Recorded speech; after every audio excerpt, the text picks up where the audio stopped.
What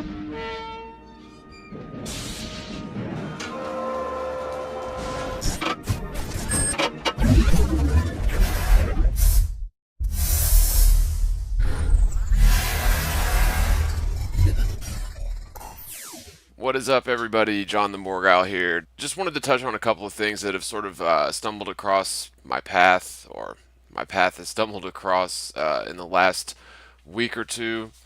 Um, One of the things that I thought was really interesting, especially coming from a quote-unquote conspiracy theorist like me, Pablo Escobar, the drug lord, the cocaine drug lord from South America. Well, his son wrote a book, sort of a tell-all book, and clearly states that Mr. Escobar, his dad, was working with the CIA. What do you know? Doesn't this sort of validate everything that we've been saying about, well, for example, Bill Clinton and Hillary Clinton back in Arkansas smuggling guns out and hardcore drugs in to Mena, Arkansas during Slick Willie's gubernatorial time in Arkansas? And oh, that's just a silly conspiracy theory. And oh, I saw that Denzel Washington movie, and yeah, that's Hollywood stuff, man. That's not actually real. What are you thinking? The CIA? Those are the good guys. Those are the guys who always win, and they're allowed to kill people, and that's all cool because they're the CIA.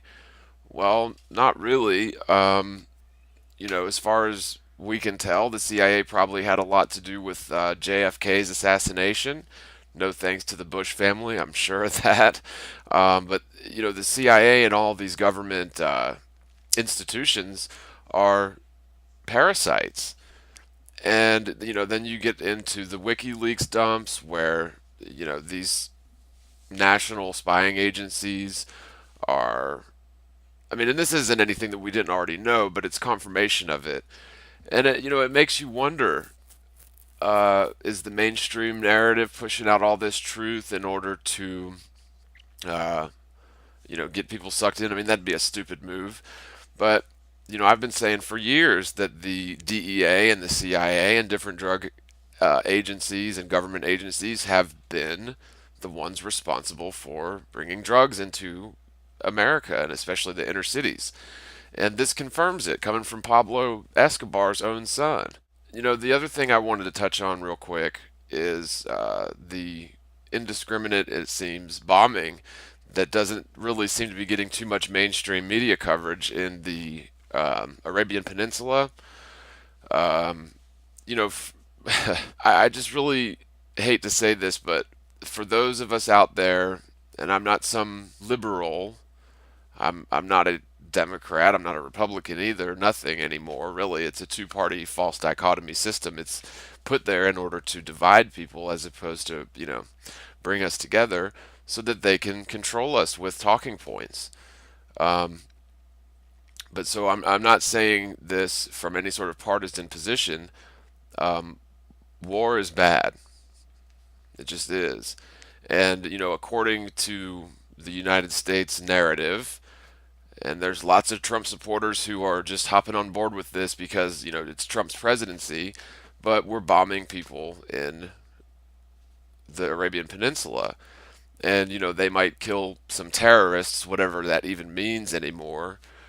Um, but that doesn't mean that, innocent people aren't going to be affected, injured, killed by these same bombs. And so, to me, it's hypocritical because if Barack Obama were the one in the seat, in the hot seat now, in the president seat, and those bombs were being dropped, the same alt-right alternative news sources would be condemning these sort of bombings. But instead, because it's Trump, the man of the people, Trump, then those are good bombs. And that's ridiculous. It really is. And, we already know that the CIA created Al Qaeda. Um, ISIS is the CIA. I mean, or the Israelis trained them up, and we paid for it. And according to the mainstream narrative, we're bombing Al Qaeda in the Arabian Peninsula, so it's okay, right? That's their claim. But didn't we? Isn't the CIA the ones under Barack Obama's care that created Al Qaeda, or maybe it was under Bush's? Who knows? Yeah, Al Qaeda was under Bush's, and then ISIS is the new one that sprung up more recently. But in any case, whenever they were established is irrelevant. It's us who are funding them and creating these people. I mean, even according to government sources, Osama bin Laden, Obama bin Biden, Osama bin Laden was trained by the CIA. Saddam Hussein was allies with the Americans, and he was put into power because he was Sunni instead of Shia, and they were more, willing to deal with the white devil. So let's take a look at this Republican Democrat dichotomy for the last, say, 20 years, and let's see where it's taken us. So we'll start with Bill Clinton, and you guys already know how I feel about him. Look at the Clinton murders. There's lots of people dying. It's continued right up through Hillary's presidential campaign, dying around the Clintons. Government agencies wanting to ask them pointed questions about possible nefarious activity way back when he was still governor of Arkansas.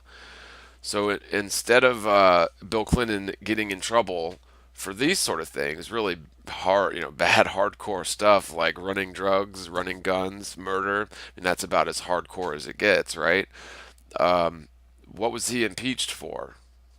Well, it was the most famous blowjob in the history of ever.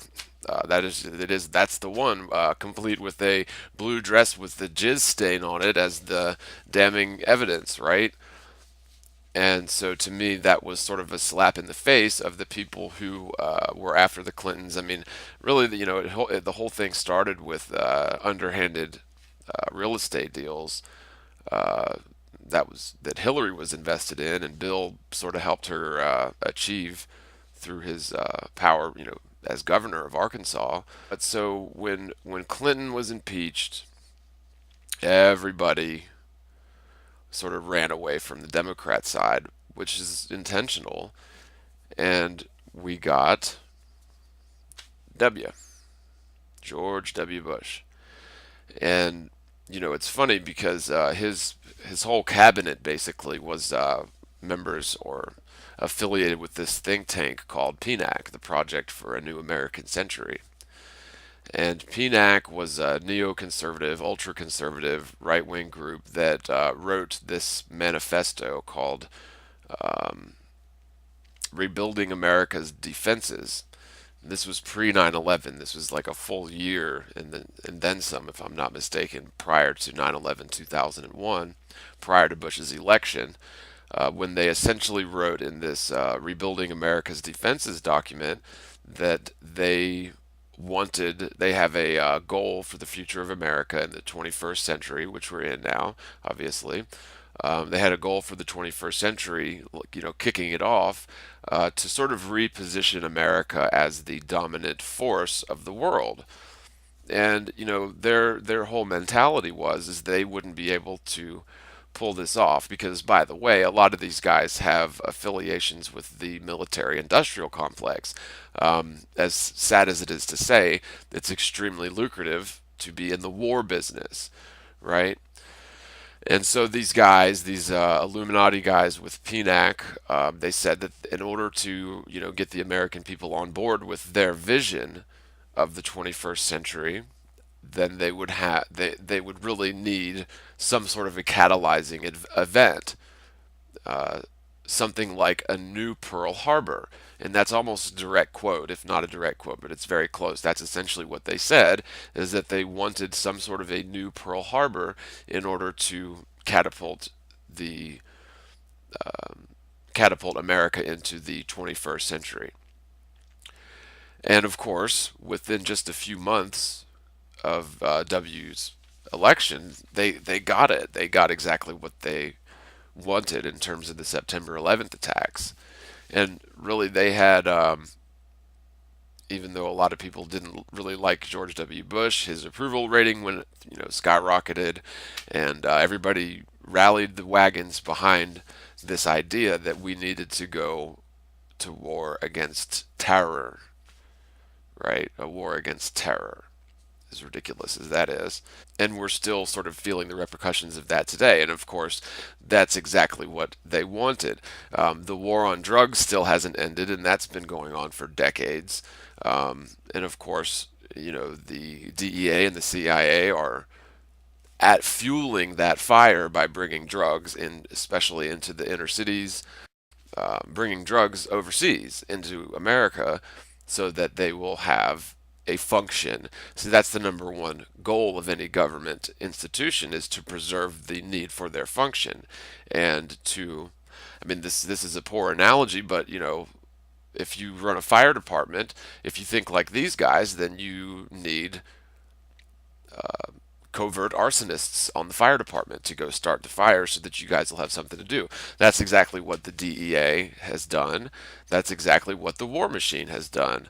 And, with September 11th, they got the American people behind this effort. And they have since, overtaken Iraq, left it in misery. The Middle East is ablaze with conflict. And it's just a matter of time before the next the next big invasion. I mean, they this, as far as their plans are concerned, this is never going to end, regardless of the president, unfortunately. And we'll get to Trump. Right. So we got 8 years of Bush, and that was just that was a doozy. So Bush doesn't get impeached at all, which is ridiculous because to this day, him and Cheney and Rumsfeld and all these PNAC, Project for a New American Century, Illuminati asshole guys, could literally be hanged for war crimes if they leave the United States and go to certain countries that'll actually enforce international laws. America apparently doesn't, if you're the president or in his cabinet. Right.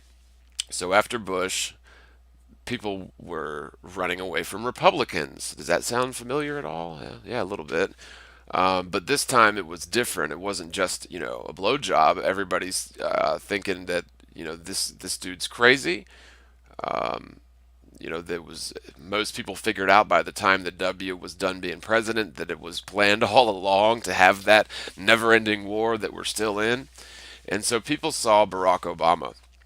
And I'll just mention this real quick. Before Obama even decided to run, I saw there was some kind of news thing where he did a speech. And I wished I could pull it up, but I'll never find it. I might could if I looked for it. But this was before anyone knew really who Barack Obama was. It was before he was announced that he was running for president. They were sort of putting him out in the mainstream. And I saw a speech that he did, and I told my buddy, I was like, that guy there is going to be the next president because he was saying exactly the things that people needed to hear from a politician after 8 years of Bush.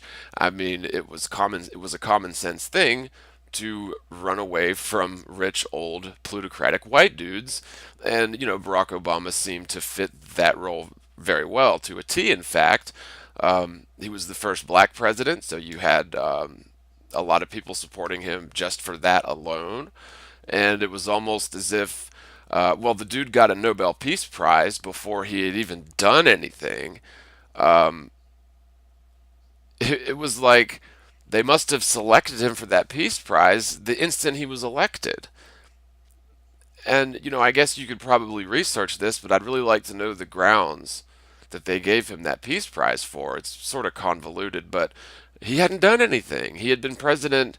He couldn't have been president for more than a few months before they made the selection because they don't just pick the name out of a hat that night. Those ceremonies are planned in advance. So, honestly, I was very excited about Barack Obama's presidency. I really was. After 8 years of George Bush, I figured, this young, seemingly intelligent dude with morals and a plan to change things. It sounded great, but unfortunately, what we got with Barack Obama after it was all said and done, when the campaign promises had worn off, and you know, the American people, a lot of them gave him a free pass on things that any other politician would have been, impeached for, like all of the signing statements and whatnot. But my real beef is just the fact that we're still in this perpetual war that benefits nobody at all except for, a few, just handfuls of companies that get these massive government contracts. Now, that word government contracts is thrown around a lot, but we're talking about multiple billions of dollars coming from our tax money that the corporate federal government doles out to its cronies in terms of the bombs that they drop and the planes that fly them and everything else. So Barack Obama did not change the war. He didn't change anything important. And we got just more of the same as we did with Bush. And so at that point, it became obvious to me that really no matter who we get, they're not going to be representative of the people. And yet, somehow they, being the mainstream media, they have pulled it off to really convince a lot of people who otherwise would have never been convinced that anyone, any president, is going to be a representative, at least somewhat of their, morals, right? Or their, the way that most normal people would do things, which would be to not bomb other people and send our soldiers off to fight and die in foreign deserts for the sake of what? Well, there's a lot of reasons. People say terrorism, people say oppression. We need to be over there, this, that, and the other, because then the region will fall apart if we're not. Um, at the end of the day, though, we have no business over there at all. We have no business wasting our money on things like that. And so it would be very difficult to convince me any future president is going to, make decisions that are representative whatsoever of what I believe any normal person should or would do. And so the way that they did it, I think, with Donald Trump, and I'm still sort of optimistic. I'm not saying that Donald Trump is necessarily going to be, a third generation of Bush in terms of the war, but it really appears that way. Donald Trump has filled his cabinet with, CEOs of sort of ruthless corporations or former CEOs of corporations, and these are obviously not people that are representative of your average person, your average citizen. And so, to convince people who are otherwise very wary of government, especially after Clinton, Bush, and Barack Obama, people are always like, well, why are you so against government? What is the government? Well, look at the last three presidential terms. Look at the last 20 years. And look at what the country has done. Look at what we've become. Most of our manufacturing jobs are gone and overseas, and the only thing that we really export is war, bombs on brown people, more or less. That's really what it amounts to. None of them have done anything to change it. The Federal Reserve scam is another huge problem that really no one has talked about except for Ron Paul. In terms of presidential candidates, nobody's even talked about it except Ron Paul since JFK. And so, I don't see Trump making any moves on the Fed. And that leads me to one of two conclusions. Either he's just as deceived as everyone else about the Fed, or he totally understands what's going on with the Fed and he's benefiting from it. Either one of these answers is not a valid excuse, in my opinion, for the president. Ignorance isn't a valid excuse.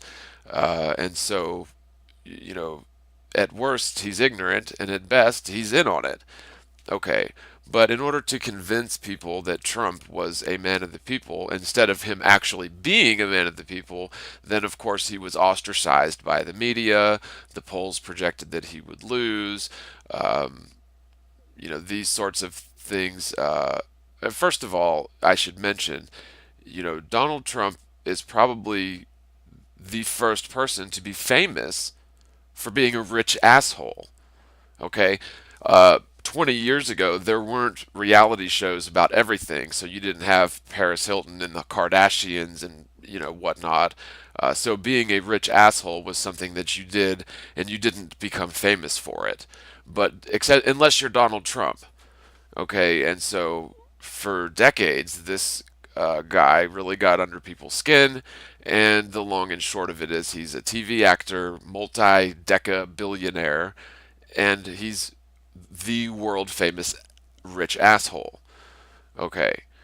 So, in order to convince people that he is representative of the American people somehow, the media ostracized him, which is frankly the only thing that they could have done to support him. Because enough people are awake that the mainstream media is a joke and a lie, that if they would have full heartedly supported him, he'd have been no better than Hillary Clinton, honestly. And so that was really the best thing that ever happened for Donald Trump, is the mainstream media abandoned him. The Republican Party abandoned him. And that really, that makes sense to me why they would do that, in order for him to win, or in order for him to be accepted, because I really just have trouble believing that our votes even really count. I mean, they really don't in terms of the Electoral College, but even on the state level, you know, there's too many variables. They use computers. Computers are going to be hacked and messed around with and manipulated by the people in at the upper levels. I mean, it's going to happen. Or they're just going to be programmed to count double votes. There's so many different ways that this could be done. And the voting machines have always been a problem, whether it was the physical cards with the hanging chads, all the way to hackers and faulty computer programs that are designed to get one person to win. And so I just don't see that, necessarily they had to convince people to elect Trump. I believe Trump was selected. And the best thing that could have happened to him, in terms of people accepting him as president, was the mainstream media would have to abandon him, and the Republican Party would have to abandon him. Because you see, we're not that stupid. We've just seen this happen too fast over one lifetime. See, normally the sort of political changes that we've seen in the last 20 years would happen over 50 or 100.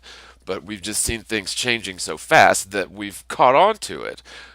You can't trick us with the same trick 4 or 5 times. So, in other words, we're not going to run from Bill Clinton's blowjob to Bush, then from Bush's war to Barack Obama and Bush's war back over to the other side. It doesn't keep working like that. People are wising up.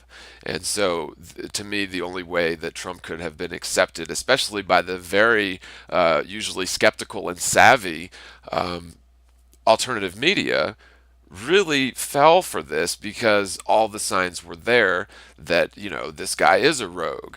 This guy is a man of the people. But, frankly, he's a rich asshole and famous for it. You can't argue with me there. He was the first, really, as far as I know, to the level of where he's at, where they make reality shows with him, firing people. I mean, really? So that's who we want to be president, the guy who acts on reality shows firing people. And so, to me, like I said, I've been optimistic, but when I see the bombs falling on the Arabian Peninsula without really being mentioned, and when it is, it's mentioned in a positive light by Trump supporters.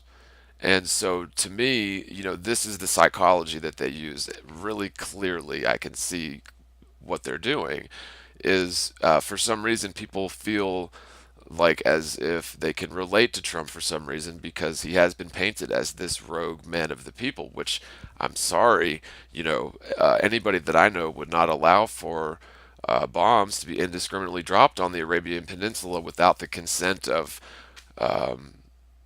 the American people, with really out us knowing. And what did they do to provoke it? Are acts of war really that easy to be, you know, warranted by the American government is apparently the South Arabian Peninsula has terrorists there, and so they're just going to bomb it.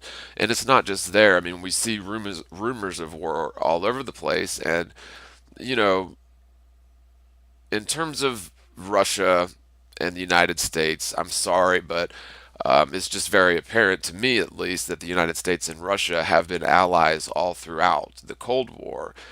There never was this animosity that's been depicted. We've been allies ever since World War II. But in order to control people, in order to get people to go the way they want, and I know this sounds like a very abstract concept, but when you see it used in practice, it becomes very obvious that it's a highly effective way that they control people, especially large masses of people.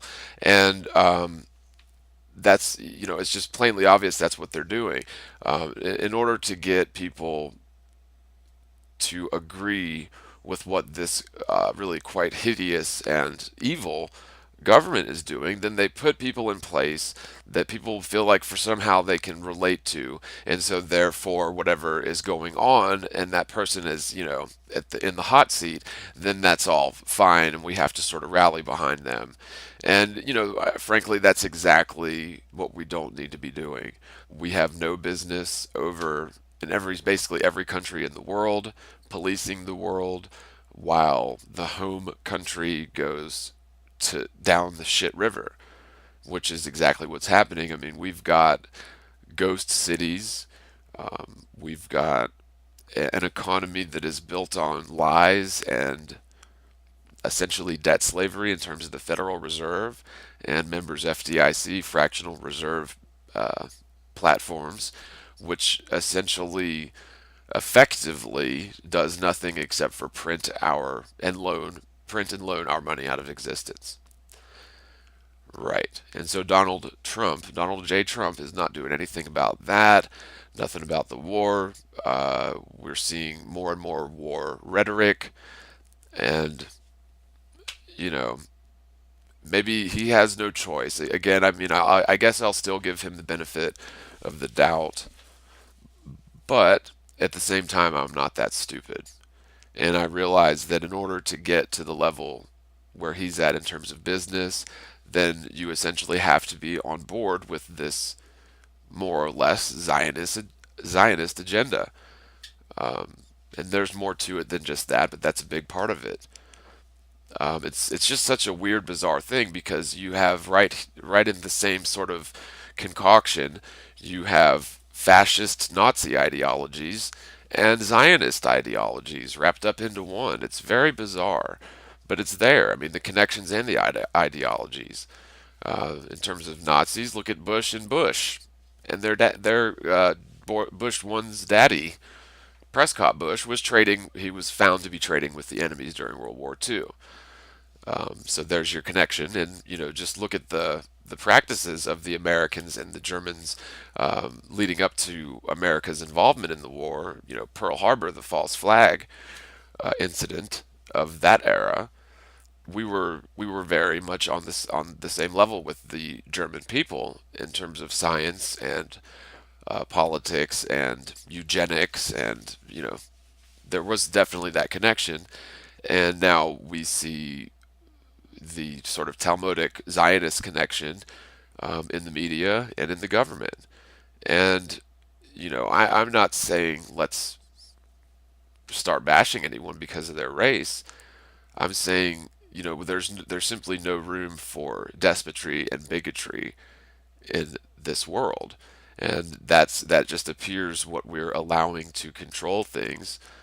Appears to be what we're allowing to control things is just this force, this sort of blind, ignorant, evil force is pulling the uppermost strings of American geopolitics, and people were tricked again, but this time they couldn't do it the same way. That's sort of the essence of what I wanted to convey here is we're getting more of the same with Donald Trump. And I know, he's only been in office a few months. Maybe they'll give him a Nobel Peace Prize. I don't think so. That wouldn't fit the narrative, right? So I hope that Trump does good things, and I'll support him to the extent that he's the president, and to me, what difference does it make if Hillary were the president?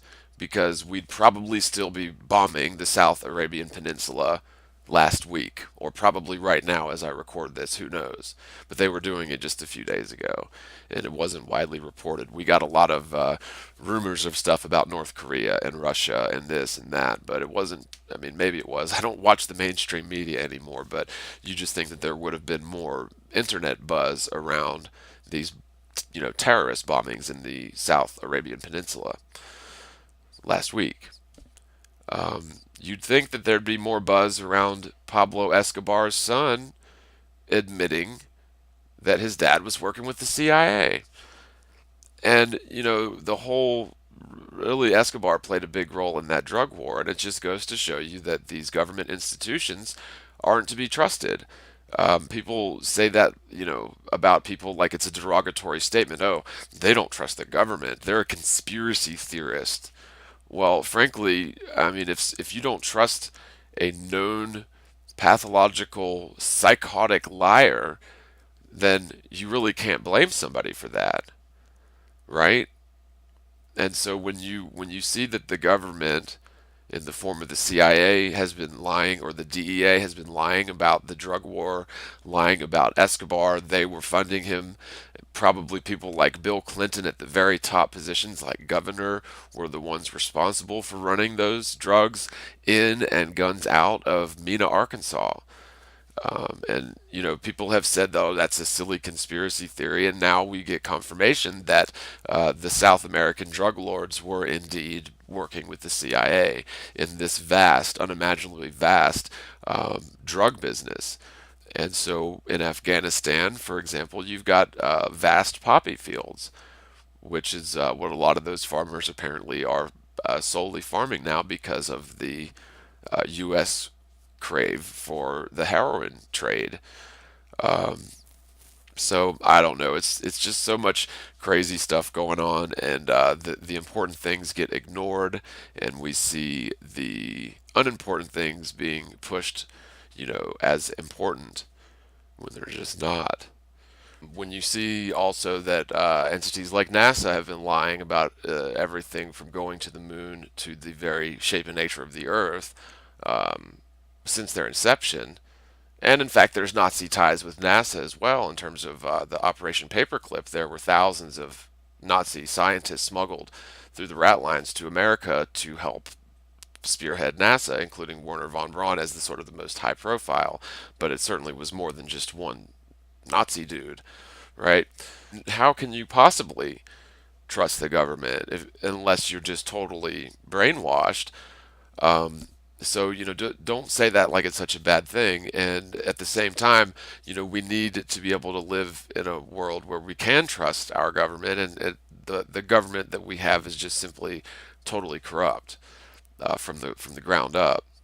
The Constitution, is no longer even a living document, it would seem, because for whatever that's worth, because civil rights are essentially non-existent.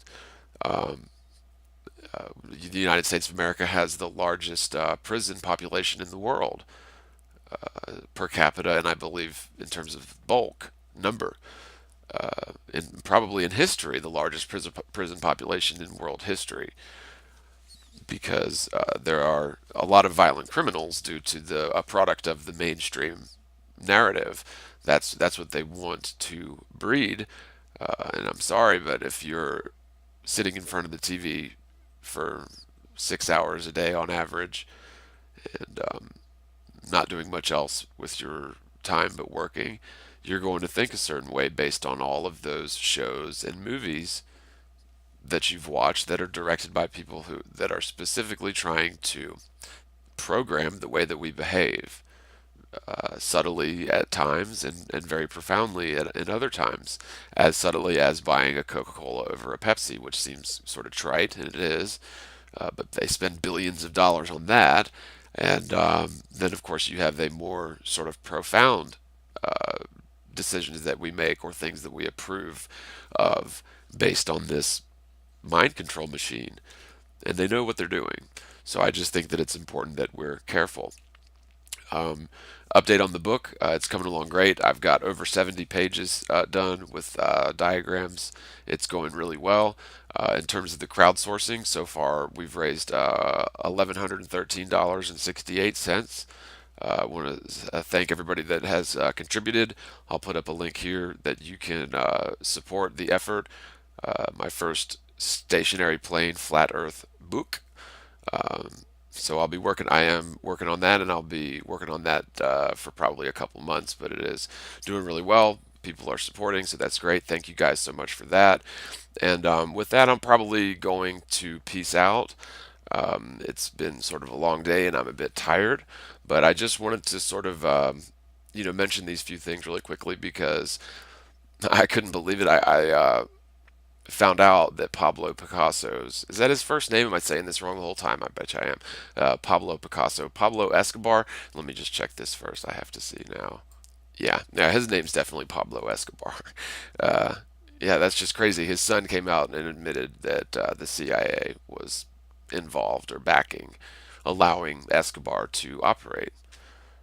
I mean, that's really no surprise to me, but sometimes you have to hear it from the horse's mouth. God bless you all. Spread the word, spread the world, and peace.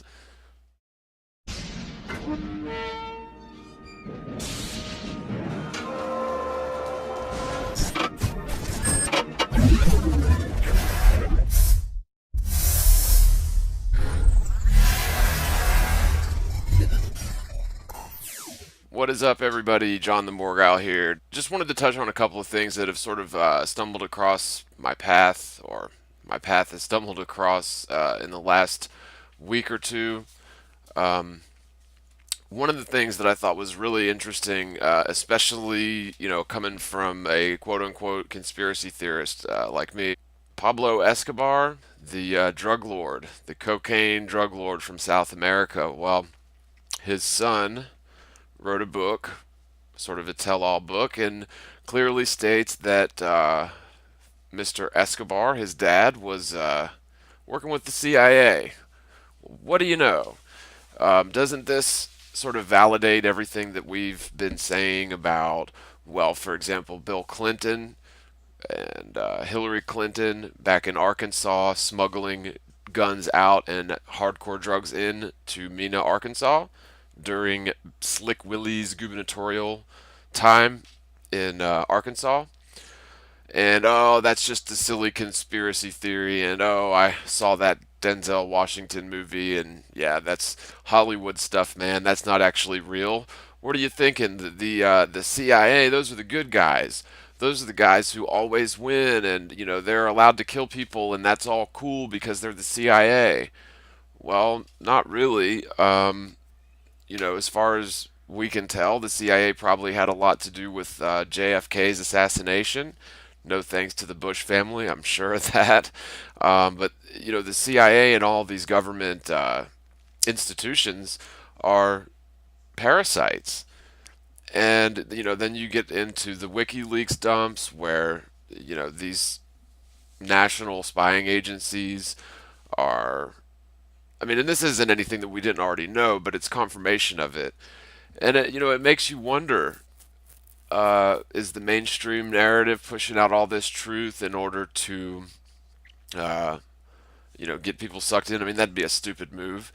But I've been saying for years that the DEA and the CIA and different drug agencies and government agencies have been the ones responsible for bringing drugs into America, and especially the inner cities. And this confirms it, coming from Pablo Escobar's own son. The other thing I wanted to touch on real quick is the indiscriminate, it seems, bombing that doesn't really seem to be getting too much mainstream media coverage in the Arabian Peninsula. Um, you know, f- I just really hate to say this, but for those of us out there, and I'm not some liberal, I'm not a Democrat, I'm not a Republican either, nothing anymore, really. It's a two-party false dichotomy system. It's put there in order to divide people as opposed to, bring us together so that they can control us with talking points. Um, But so I'm not saying this from any sort of partisan position. War is bad. It just is. And, according to the United States narrative, and there's lots of Trump supporters who are just hopping on board with this because, it's Trump's presidency, but we're bombing people in the Arabian Peninsula. And, they might kill some terrorists, whatever that even means anymore. Um, but that doesn't mean that, innocent people aren't going to be affected, injured, killed by these same bombs. And so to me, it's hypocritical because if Barack Obama were the one in the seat, in the hot seat now, in the president seat, and those bombs were being dropped,